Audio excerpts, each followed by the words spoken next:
Okay, so picture this for a second. Mm. You're walking down the stairs in a hospital, right? A place you expect to be, well, orderly, Mm. healing. Right. Clean. Almost sterile, you'd think. Exactly. And then you see a dead rat just Yeah. lying there. Strange, right? Definitely strange. Unsettling. And it gets stranger. Moments later, the building's concierge, this older guy, Michel, he tells you he's never seen anything like it. Then a nurse finds more. Mm-hmm.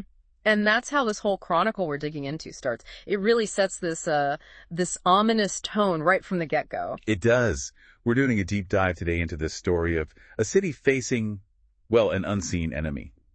And looking at what the sources tell us about ourselves when things really fall apart, what truly matters. And it's so powerful how it starts with something small, almost dismissible. The main character we follow, Dr. Ryu, he actually tries to rationalize it. Oh yeah? How so? Well, the source says he tells them there are no rats in our hospital. Almost like saying it loud enough will make it true, you know? Denial. But that doesn't last long, does it? Not at all. The sources really emphasize the escalation. Rio goes home to his own apartment building, and as he's climbing the stairs, bang, another rat. Huge one this time. Oh, wow. Yeah, and it doesn't just lie there. It spooks him, it twitches, like, violently, and then dies, right there, on his steps. And his son sees it. His son sees it, terrified. Suddenly, it's not some abstract problem happening out there. It's literally on his doorstep. Visceral. That make it real. Fast. Mm-hmm. And the next morning, it gets worse. The concierge, Michel, shows Ryu 3 more dead rats, covered in blood. Ugh. Deliberate, you mean? Well, that's maybe the first thought, but the sheer number that starts appearing, it quickly becomes clear this is something else, something spreading. And Ryu, being a doctor, he immediately thinks about the public health side. Exactly. He's worried it'll hit the poorer neighborhoods hardest, you know, where sanitation's already a struggle. It does. He visits one of these rundown areas, and the sources paint this really grim picture. Trash piled up, dead rats just littering the streets. It says a kind of grim normality was already setting in there. God, that's bleak. And this is all happening while he has his own personal stuff going on too, right? With his wife. Yeah, that's another really poignant layer the sources bring in. His wife is seriously ill. Very ill. And right at this moment, she has to leave. Go to a sanatorium far away. Oh, man. Terrible timing. Isn't it? There's this quiet, painful scene described of him seeing her off at the train station, saying goodbye. He even runs into Judge Othon and his son there. Just these small human moments against this backdrop of creeping dread. A reminder that life and loss keeps happening even when a bigger crisis looms. Precisely. And then the rats just explode. Not dozens anymore. Hundreds. Then thousands. The newspaper apparently reported something like 8,000 dead rats collected in one day. 8,000. It's almost unimaginable. The city must have been. Fouled. Overflowing. Horrific. And still, the sources mention this odd delay in any really serious official response, like nobody wanted to face it. Until they couldn't ignore it anymore. Well, there's actually this weird pause first. The rats vanish, just like that. Poof. Really? Yeah. So maybe people thought, okay, weird plague of rats, but it's over. You could imagine the relief, right? But no, it wasn't over. That was the calm before the storm. Because then people start dying. Same strange symptoms. The pestilence had arrived. So the enemy's no longer rats, it's the disease itself. And how do people react initially? The sources mention a priest. Yeah, Father Panelu. He steps up pretty quickly, apparently supported by an elderly man, and delivers this powerful sermon. His message. Let me guess. Punishment. Bingo, this is God's punishment. A very direct, immediate way some people tried to make sense of the horror. Divine judgment. A search for meaning, even if it's a harsh one. Exactly. That need to find a reason when faced with something so random and devastating. But then you get another key figure, Taro. He's different. How so? He's practical, he sees Rear struggling, overwhelmed, and he just lays it out. Doctor, you can't stop this alone. No divine explanations, just the reality. And he suggests forming volunteer health teams. Collective action. He realizes it's too big for individuals. It's a shift from just interpreting the disaster to actively fighting it. That's a crucial moment. And meanwhile, the authorities finally act. Lockdown. Full lockdown. Gates slammed shut. You can imagine the panic. People trying anything to get out bribes, sneaking onto trains. Did anyone make it? According to the sources, not a single one. Every attempt failed. The city was sealed, trapped, which just amplifies the fear and isolation. And that brings us to Rambert, the journalist. He's caught inside, right? But he wasn't even from there. Right, just visiting for a story.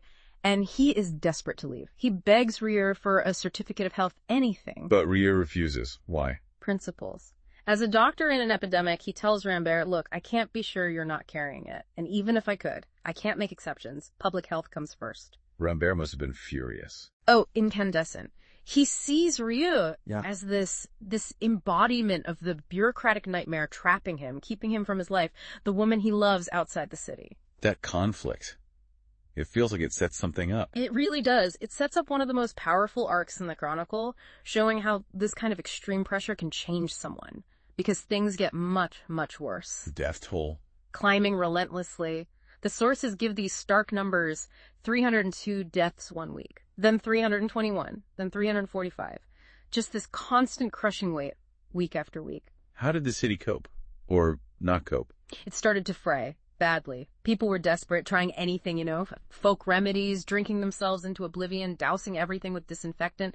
The source uses this phrase, the whole city sways drunk and delirious. Like it's losing its mind. Exactly. And you see the ugly side of humanity emerge too. Black marketeers making a killing off the suffering. The gap between rich and poor widening. The wealthy finding ways to shield themselves while the poor just bear the brunt. But amidst that darkness, you mentioned Rambert changing. Yeah. This is where it gets really interesting and touches on that idea of finding meaning. He actually gets his chance.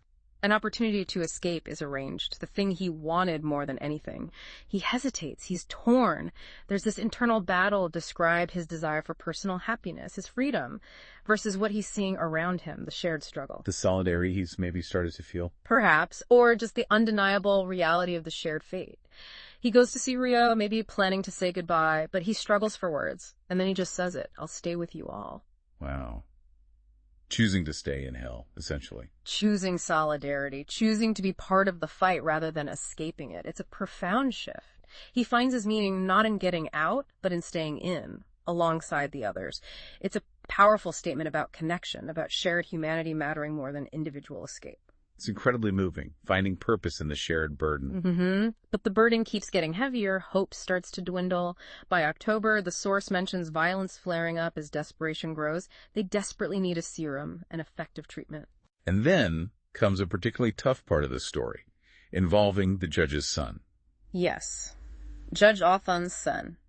The boy Ryu saw at the station right at the beginning. He gets sick, critically ill. Oh no. And the scene described. It's just harrowing. Ryu, Rambert, Teru are all there. They administer this new experimental serum, their last hope.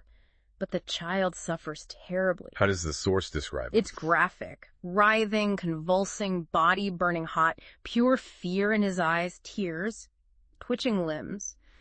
The description used is unforgettable, like he's crucified on the bed. Oh, that's devastating. And Panaloo, the priest, he's there too.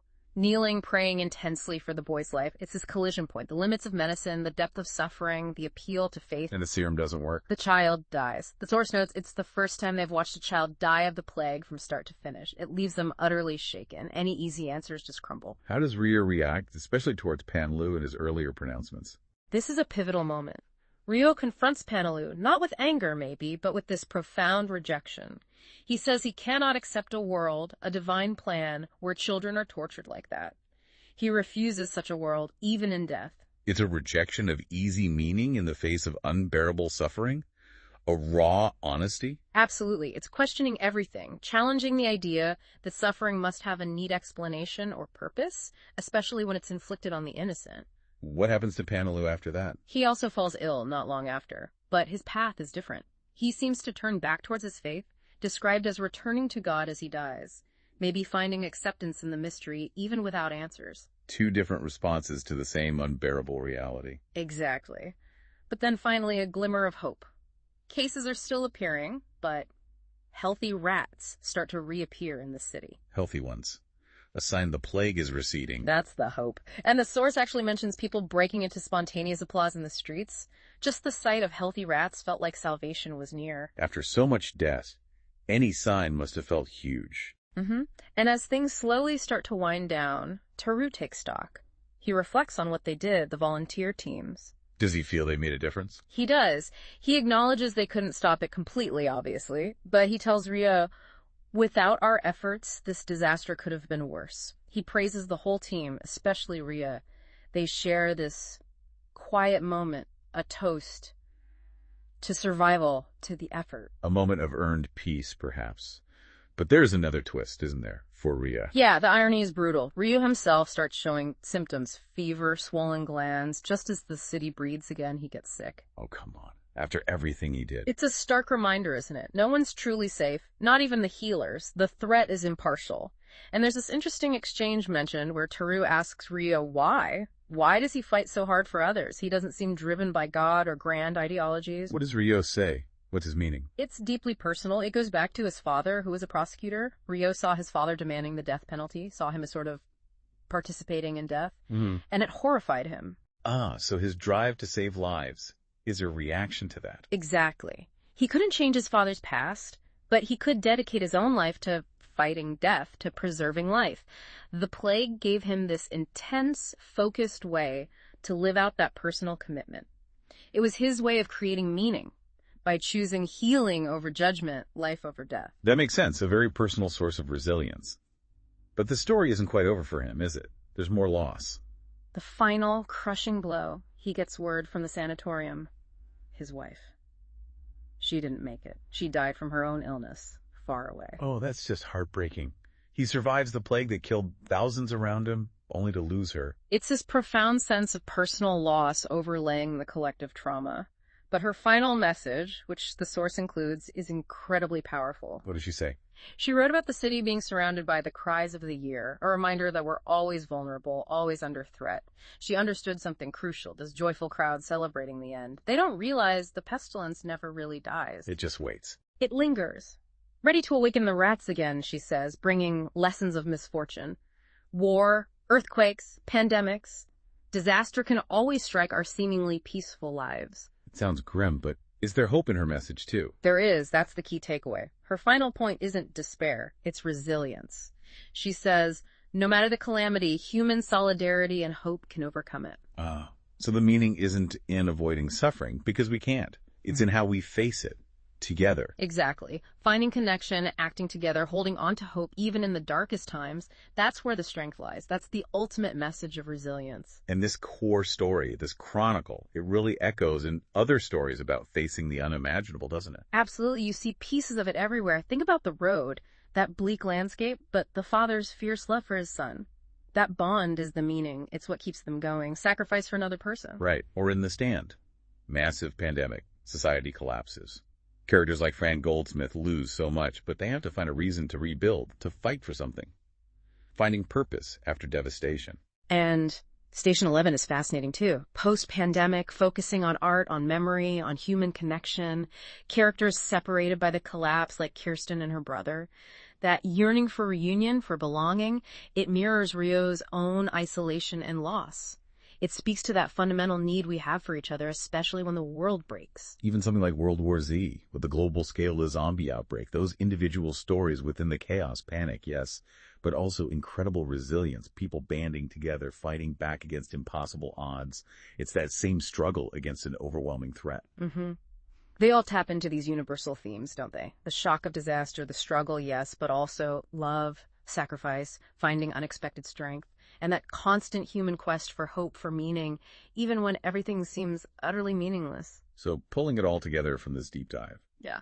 The sources show us disaster often arrives out of the blue, shaking our foundations. Yeah, and people react in all sorts of ways. We saw denial, fear, terrible desperation, even greed and exploitation. But the most powerful thread, the one that really resonates with finding meaning and, frankly, getting through life, is that idea of solidarity, empathy, choosing to act for others. Right. Ryo staying to fight, Rambert making that incredible choice to stay, the volunteers risking everything. These aren't just practical actions. They're acts that create meaning. They affirm our connection, our shared humanity, even when facing something utterly absurd and terrifying. It really circles back to Ryo's wife's final message, doesn't it? Misfortune might always be lurking. But human solidarity and hope give us the power to face it, to endure, and maybe even overcome it in our own way. Which leaves us and you listening with something to think about, I suppose. If disaster like this pestilence never truly dies, if it's always just waiting, how does knowing that shape how we live now? Right. How does it change the way you connect with people, the way you find meaning, not just when crisis hits, but in the quiet times, the peaceful times? how do we live knowing the rats could return?